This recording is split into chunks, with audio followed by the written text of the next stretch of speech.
Dialogue with Denise. Ask her anything. I'm pretty open with telling people things. You Anyway, are. it's 7:00. I love it. That's 7:00. And first of all, I just want to thank everyone. I see that more people are joining in now. And just thank you so much for spending your time with us tonight. And even though we're doing social distancing, physical distancing, I really appreciate the fact that right now you are taking some time out for you to learn some new strategies. And you are going to love today's show because our special guest is absolutely incredible. I have known Sheryl Roush for, oh my goodness, I think more than 20 years.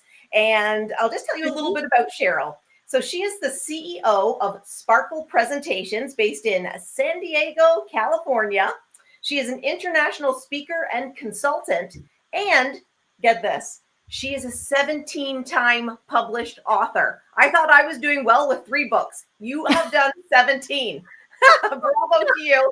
And I love the content that you write because it's all about connecting with the heart, which is so important. And that's what we're talking about today. So Sheryl, can you tell us why, even now during this pandemic, why is it so important that we discover the tools to talk authentically, even virtually? You know, in times like this, and thanks, Denise, for having me on, we don't know when the next time will be that we will see our loved ones in our lives. With as quickly as this pandemic, unfortunately, is doubling every 3 days, we can't take anything for granted. And maybe there are several things which are bubbling up for us to take a look at in our lives, including, gosh, what do we really need to have in our lives? What are the more important things in our lives? Who are the more important people in our lives? And really taking a look at it. And it's almost as if this is a global reboot. So for us to, whenever we can, connect authentically and be real, be genuine, come from the heart, speak your truth, say what it is that you really feel, think, and mean. Wow, maybe that's what all of this is about, is shaking out the superficiality of our lives. I don't know, in the divine reason of things, I just know that it's a time for us to really look at our lives and see what's working and get rid of what's not working. It's almost as if when we go back to work, we may not even go back to that particular job. Our relationships are changing. The kids are at home. The spouse is working down the hallway. You know, all of this, it's so very different for us these days that it's a great time for us to be introspective, to take a look at and be reflective of perhaps greater significance in our lives. And communication is at the core of everything. Everything, and how we communicate with ourselves, how we communicate with our kids, our coworkers, if we're communicating virtually or face-to-face in person, it all comes down to how are we saying what we're saying, and what are we saying, and is it in the most authentic and compassionate, kind way? Oh, so how are we saying what we're saying? Go into that a little bit more. How we're saying what we're saying. Well, if we were to take a look at the vocal portion of it, what's the tone? So say, for instance, in virtual communication, now we have more email, we have chat boxes. Oh, thank you for all of the applause. Thank you, thank you, thank you. I read emojis. Thank you. How are we communicating? If we've always known that words and tone can be misconstrued, especially in an email. We know not to use all capital letters. Well, now that we're virtually and having chat boxes and webinars and podcasts, the beauty of technology is that we can see eye to eye, that we can feel heart to heart, and that how we say it, what else the body is doing at the same time, that we can read between the lines. And I'm a firm believer, Denise, that we need to meet people where they are, which especially now in times like this, we need to be fully present to the people in our lives and to those people with whom we are communicating. So it all comes down to what's the intention, what are the words that we're using, and to really pay attention to what type of listener, because there's 7 different types of listeners, matter of fact, in any group and one-on-one, and we need to be able to meet people where they are. Let's talk about those different listening styles, because sometimes we think everybody has the same sort of style, but there is an art to it. So if you're talking to someone, I used to teach seminars on dealing with difficult people, and I learned that if you're talking to someone who talks really loud, it's okay for you to raise your volume in your voice. But if you're talking to someone who's a little more gentle, it's really helpful for you to lower your voice. I still teach that seminar. And what you're talking about, only I've reframed it because semantics do make a difference. So I've changed overcoming negativity to creating a positive work environment. It all matters. So what you were talking about is matching and mirroring. I refer to it as the pit bull voice. So if someone is really loud and yelling, and that's that vocal inflection, that you want to match them, but don't take it personally because it's not about you. It's almost as if you're acting for a second, that you meet them where they are, and then you can bring the vocal tone down to, maybe a chihuahua or a German shepherd or something. Right. And so what we want to do, the first thing that we want to do in any type of communication is really be present. And I would say, listen to what the person's saying, listen to everything else that's going around them, and listen with your eyes. Really be present. Listening with your eyes can be a little tricky. I've gotten much, much better at it because my son-in-law is actually amazing with eye contact. But at first I was not used to somebody talking with such great eye contact that I'd start to look away. Do you have any suggestions on how we can keep that eye contact when we're talking? Well, there is a concept known as grazing, where you actually kind of look between their eye and maybe over to their cheek and maybe to the other cheek, especially if you're not used to that and all of a sudden somebody is present. I remember, and I love all the stories that you tell about your dad. So here, and your granddad. So here's one about my dad, is that at the dinner table one night, and he's talking, my dad, great storyteller. And I was really, paying attention. I'm listening so much that I could ask questions, paying attention, being fully present and asking questions. Mom's doing her thing, brother's doing their things. And I'm asking dad questions. He says, "Oh my gosh, when did you start listening to me?" I'm listening to you. And he at fully present, and that changed our entire relationship. So here's what I learned, because I started studying the gifts of listening. We're really not taught growing up how to listen. We're not really. We're told to listen, but we don't know that there's different multiple intelligences. So Howard Gardner, a PhD, and Thomas Armstrong did great research on this. And they're both PhDs from early childhood education. And what they revealed is that there's several different listening styles, or I call them channels, of how we pay attention to other people. So for instance, there's 7 groups. The first one is linguistic. With linguistic, these people have a gift for words. They may choose semantics. So for instance, you're in Whitby, Ontario, Canada, and we would say in America about, you would say about. We have projects, you have projects. Yes, thank you. A boot. Thank you. So linguistic people pay attention to that. They notice subtleties. They notice little differences in things. And if, let's say, for instance, if you're communicating virtually, doing a webinar or a podcast, then the words that you select need to be appropriate for your audience, whether it's cultural intelligence or being fully present, or what's the terminology if you're teaching classes, whatever that might be. Linguistic people love stories. They also love discussion. So right now it's the linguistic people who are popping notes in the chat box, by the way. So those are the people who are using the gift of linguistics. These people are also incredible proofreaders and grammar checkers. If there's a typographical mistake in anything, bless their little hearts, those are the people who find the mistake. I love it. You got to have proofreaders that are like that. So for instance, when it comes to virtual and learning, linguistic people are fine if you hand them the material to read. If it's a white paper, if it's a PDF, or they're fine reading, and they love all of the resources which are available to do that. They also have a gift for learning more than one language, which is interesting. So in my programs, I actually take people through a 28-point, very simple type of assessment. And they find out, well, how am I communicating? So linguistic people need to have words. in a virtual presentation, it could be where you send people to the breakout rooms that then they have their own conversations. Linguistics, especially if they're interpersonal as well as one of their modalities, they're going to be brainstorming. They're great to mastermind with. They're wonderful. They're paying attention. They're listening to words. So if the linguistic has a gift, it's the words, the semantics. They're really paying attention to that. So here's what happens, that now we have spouses and children all stay in place during the COVID-19, and conversations are escalating because people are challenging what the words are. Well, take it down a notch. Pay attention to what was the word, work it out regarding around that word, because you can quickly de-escalate a situation just replacing different words.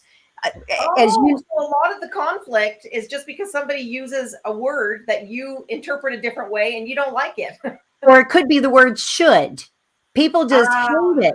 Just hate it when you should on them. So so we have to be really careful with that. And instead, a different reframe might be, would you please clean your room? Instead of you should do, or you have to, or you need to. People do right now in this situation more so than I think even in our most recent past. We want to feel that we have a sense of control, and you have episodes of great experts talking about them. What's the fears that are going on? And the fear is that we're out of control.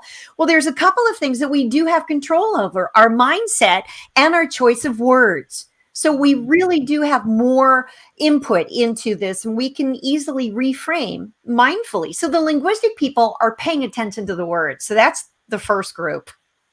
What's the second group? This is so good. So the second group, unlike the first that has words, the second needs numbers.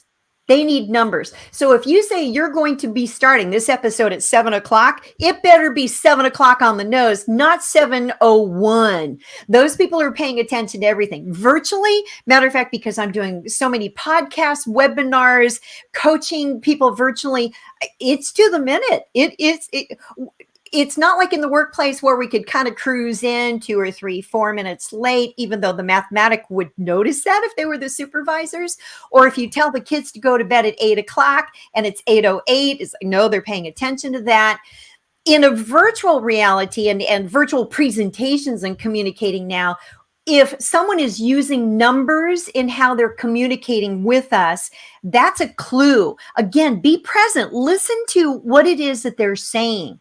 They're also very logical, very linear. They need the facts, statistics, and details. So for instance, I was listening to one of your other episodes, and it came down to, what was it? It was so fascinating. It's like, well, is it this or is it the word that you both were challenging is the word always. Well, is it true that I never clean up my room, that it's always a mess? Well, that's a linguistic. So a mathematical may come back and say, yes, 87.5% of the time, your room is a mess. That would be a mathematical. So if we're present, people will give us the clues of which of these channels are they speaking on. And if it's not our preferred channel, because we typically speak on the same channel that we prefer to hear, that's how we know if we're instantly connecting with people, we're on the same channel. It could be that, gosh, you've had a relationship with somebody for 20 years and you've never gotten along. You're not on the same channels. So by paying attention, we can switch over to their channel, meet them where they are, and have authentic, genuine communication. So the mathematical is the second group. They need facts, statistics, details, numbers. And they're a mom.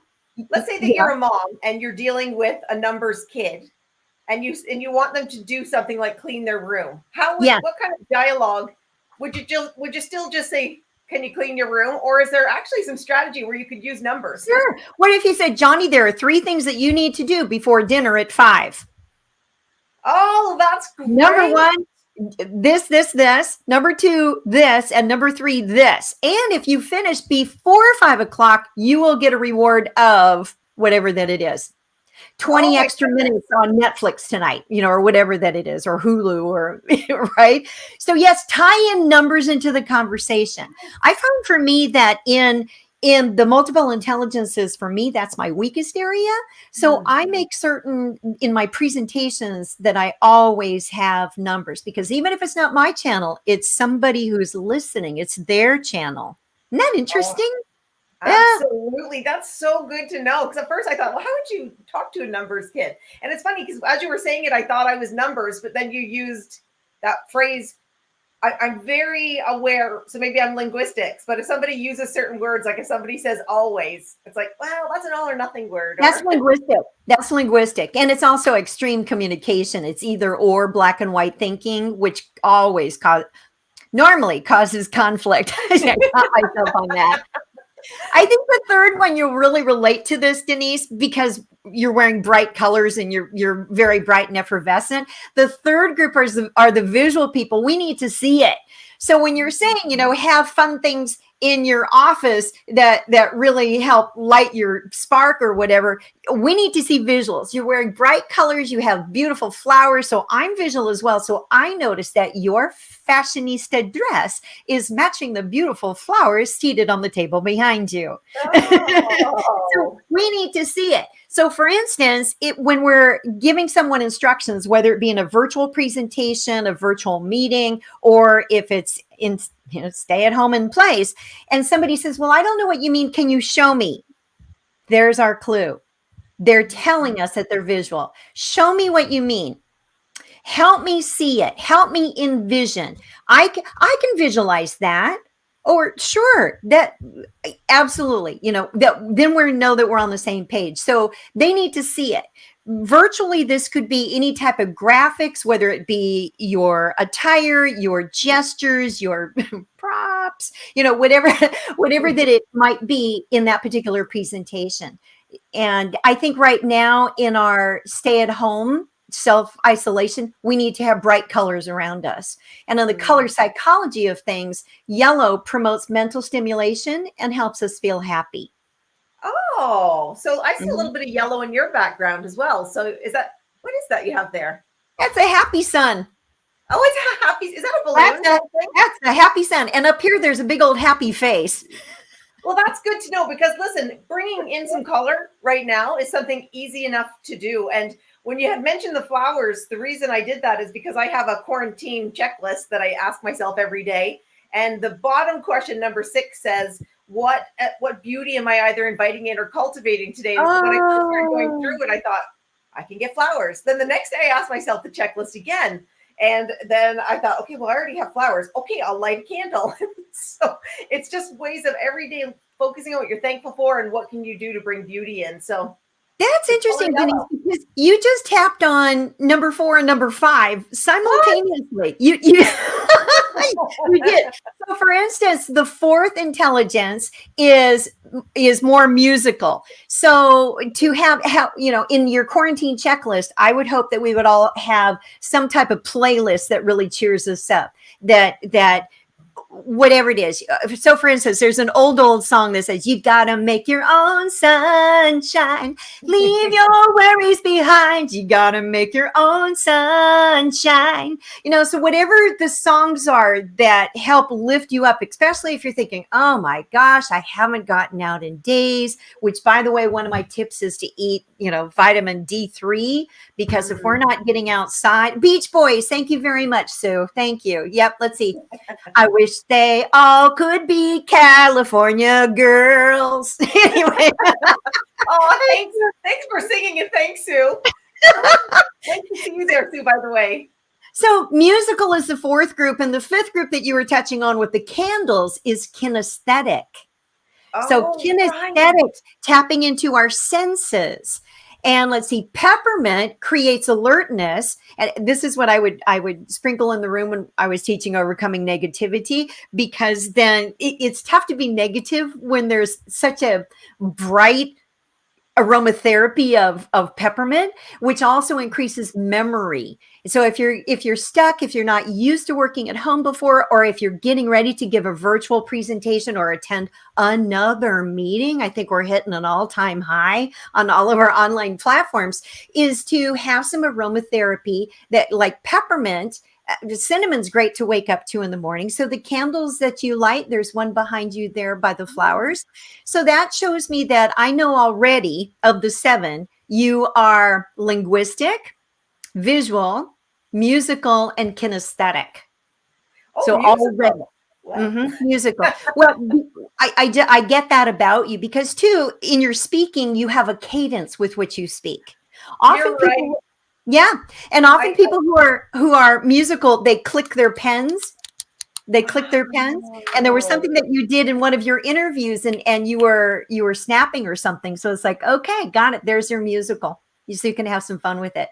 Oh, that's So so. I think you're talking to somebody who's a musical person. Then let's say you know for sure that someone you work with or your child is musical. What do you say to this individual? God, there's a fun. Okay, for a kid, it could be, oh, let's have some fun and make up a song. Because it's like, this is how we clean our room, clean our room, clean our room, or something like that. That you could have some fun. So, for instance, when I'm cleaning house, I put on disco music. That's my thing.